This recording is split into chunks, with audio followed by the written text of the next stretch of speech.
হ্যাঁ, তো হঠাৎ করে বিয়ের ভিতরে চলে আসে হিজলে, এখন হিজলে যখন চলে আসে এটা কি করার, এটা তো টাকা দিতেই হবে, নাহলে তো আসলে এগুলো তো মার দেওয়া যায়।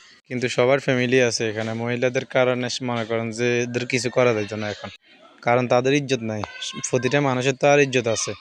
তো এই জন্য অনেকক্ষণ দাঁড়ানোর পরে, বেশিক্ষণ না, 5 মিনিটও হয় নাই, তো দাঁড়ানোর পরে আর কি করব, তাদেরকে সুন্দর মতো 3,000 টাকা দিয়ে মেম্বারে বুঝাই দিচ্ছে, সুন্দর মতো চলে গেছে।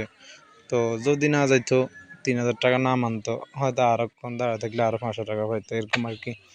তো আসলে আমাদের দিকে হিজলে আসলে বিয়ের মধ্যে চলে আসে, এদেরকে আসলে কে জানি খবর কই দেয়, নাহলে তো এরা বলতে পারতো না। এর প্রতিটা বিয়েতে এরকম হিজলা 4-5টা করে সিএনজি একটা করে চলে আইব।